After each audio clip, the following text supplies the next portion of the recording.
Hello everyone, it's the TheCanadianWifier here, looking at my team. You see the Mightyena, I know you do. You're staring at it.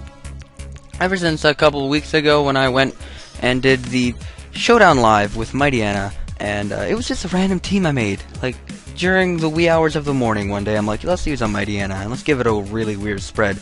And I used it randomly on a Showdown live, and it happened to do well. So I'm like, you know what? Let's make a team, let's make a good team around Mightyena and see if it can actually do work. And I played about 10 games with it. This is probably the best showcase for this Mightyena. The opponent has some rain and some sun threats. I mean, just in general, I can see a lot of things benefiting from rain on his team. My team, standard Golurk, standard Lomomola, standard Sub-Bulk Braviary. My Mightyena, defensive Squillipede, and specially defensive Mischievous. Let's get into this battle, shall we? So, leading off on the first turn when it finally starts, I'm too lazy to edit this out, I lead off with the meta because obviously I can set up Stealth Rock against anything except Choice Banded Sock with Ice Punch. So I'm going to switch right into my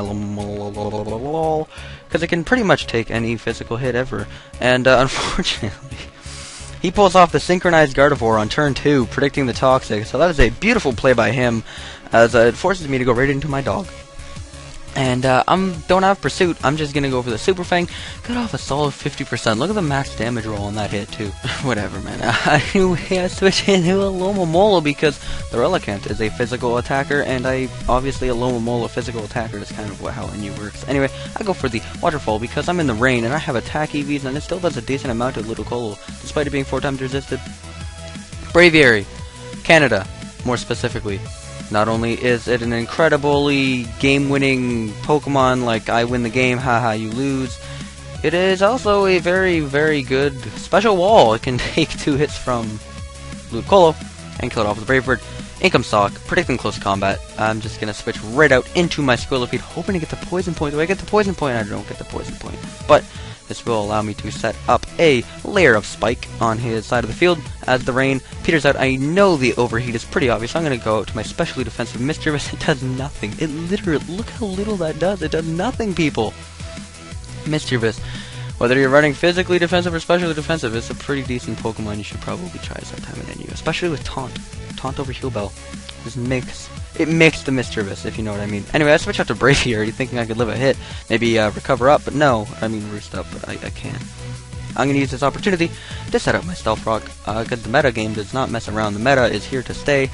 And predicting the Shadow Punch, he switches into Executor. That's obviously not what he was predicting, but it's what I was going to go for, and it just does half, and then he gets the Citrus Berry, and like, I'm not putting up with this. You die. Die now. Hurry. Quick. Die.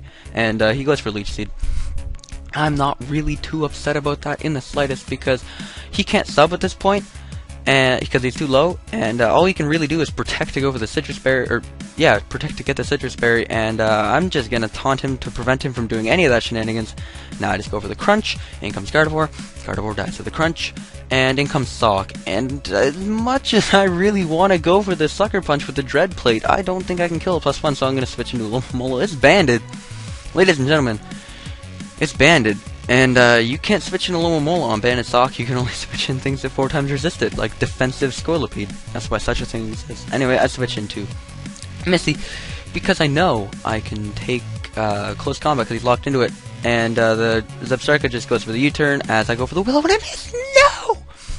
So that is kind of not game-breaking, but it hurt a lot because with Mold Breaker he's able to kill me off with Earthquake as Executor comes in, dies to Hazard, as I go for a quick Wish. And guess what's in here? The Zebstrika gonna force me out with the Volt Switch, gonna go right back into the Sock. Is that kind of the plan here? No. He predicts me to go out into Golurk.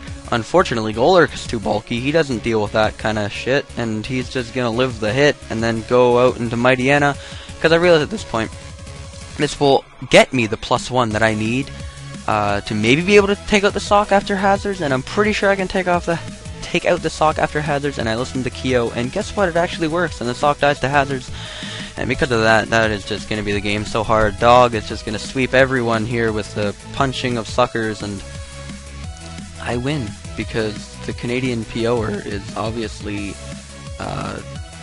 the guy who you're watching on the screen right now with a dog at +3 attack, because Dread Plate Mightyena. I don't know what I'm saying anymore, people. luck with life and like the video. I hope you enjoyed your Thursday. I hope it's a wonderful Thursday. I hope it's the best Thursday you've ever had in your life. I'm recording this on Sunday. Actually, I guess it's Monday at 2:53 in the morning. So I hope you enjoyed your 4 days from now.